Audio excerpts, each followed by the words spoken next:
Welcome back, YouTube, for another market analysis for the London session.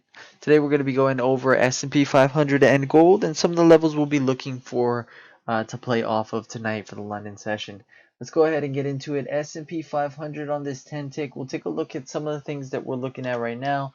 We've been in a sideways range. You can see if we zoom out of this, we went into a little bit of a range prior and then we shot up. We had our markup move.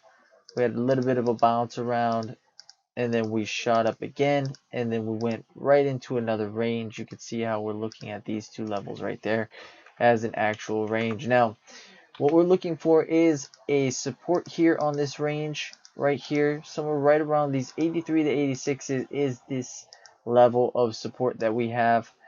If we dip to it and we bounce around, we can get a two-try failure right in this level, try to push back up if we cannot get below that level. However, if we don't get that two-try failure, we might even dip below a little bit, come right back up, get an inverse head and shoulders, and then try to get that back up again right into that resistance area. Again, we're in a bullish trend, so if we continue to hold this support, we're still holding a higher low support and a potential push to the upside for a continuation of the actual trend.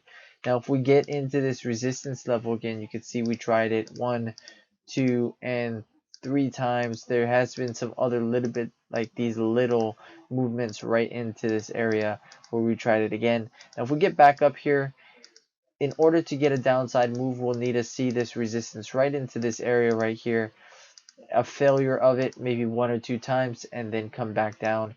Again, we could see a split or a crack of that level and a retest, and then try it again. The only way we'll be looking for a long above this level is if we actually come into the level, break through it, and start to use it as support. Right? We might even dip lower and then come right back up and start to use it as support. That's going to be important to us. Then we're going to want to look for an upside move from there. But I think our better upside move right now is going to be right off this support area. Again, we might collapse through first. If we collapse through, my better short is actually going to be below this blue level right here. You can see this 78. That's going to be my better sentiment of a short, and then a continuation lower from there. We'll need to see probably, I'd prefer to see at least 2 rotations of resistance right at this level and then a continuation lower. But sometimes you don't necessarily get that on a downside move, so we'll be patient to see what we get.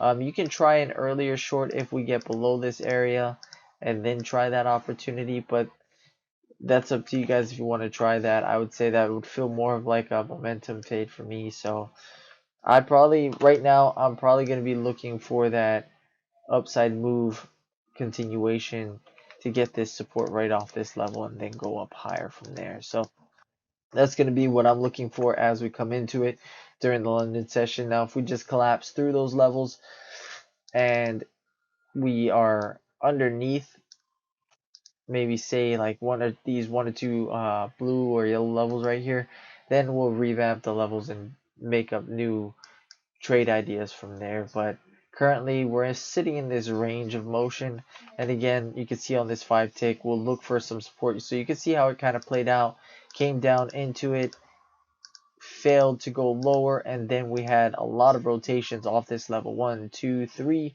4, 5, 6, continuation up.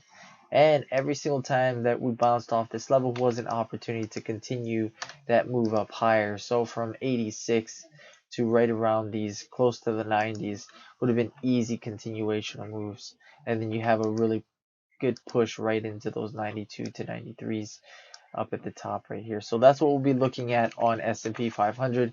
Let's take a look at gold as well. Gold, we are coming into a decent level of support right now, so we'll see if we get another support off that. We did have a strong down move, so you can see if we were to just draw some type of trend channel, you guys could see how that acted. Prior level resistance acted as support. Hold this next level again as resistance, and we finally pop up. So we're back above some pretty strong resistance levels, and we're using this as a support. So right in this general area is going to be our first area that we're looking for some support. Right around these 88 to 89s, we're going to look for a bounce of a continuational move right off this level and then shoot to the upside. Maybe about 2 tries. I'd rather see at least 2 tries to go down and fail, or a push through, a push back up, and then a continuation of support from there, and then I'll look for the continuation from there up. Now if we get down, again we have our next level sitting under here somewhere between these 83 to 84s. We can see we kind of highlighted a little bit, but just right around this area should make for a good level of support. So we're going to be looking right in this general area for that support and the continuation to the upside. Now, as far as shorts are concerned, again, we are somewhat bullish at this point, going back up. We do have top levels of resistance kind of sitting right up in this area here, right around these 33.6s. So again, we have peaked as high as the 95.2s, but it's probably going to be best to look for the support coming in. We did have a strong pullback, so right off this area, we're going to look to see how the market comes right back into this level, right? We can even try to measure the move to give us maybe a better idea of what it's trying to do, right? So we did have that push to the upside. We did extend past this level, that 50% of a level. So we are going to be looking to see that market maybe pull back between these 91 to 92s, right? As high as maybe 93 right off this move. So that's why we're looking for that bull move back to the upside. One, we have a strong level of support. Two, we do anticipate there will be a pullback. So at bare minimum, that pullback should come somewhere between these 92 to 93s. So that's what we're going to be looking at on gold as well. I mean, we'll pull up a 5 tick here, but it's pretty much the same thing. As of right now, pretty much the same thing. We're going to be looking for that bounce, and that's pretty much what we're getting right now, and that pull right into this level here for a level of resistance or a complete continuation from there. All right, so we'll see as the market moves into these levels how we're going to play off of them. If by the London session we're past these levels, we'll redo our levels and then we'll look to take some trades from there. Other than that, that's going to be it for S&P 500 and gold for tonight. Thank you guys for all tuning in. If you guys did like this video, please go ahead and smash that like button. If you are not subscribed, please go ahead and subscribe to the channel. If you are, thank you guys for watching these videos and thank you for liking them. If you guys have any questions, please go ahead and pop them in on the YouTube channel and I'll get back to you guys. Other than that, you guys have a great night. You guys take care.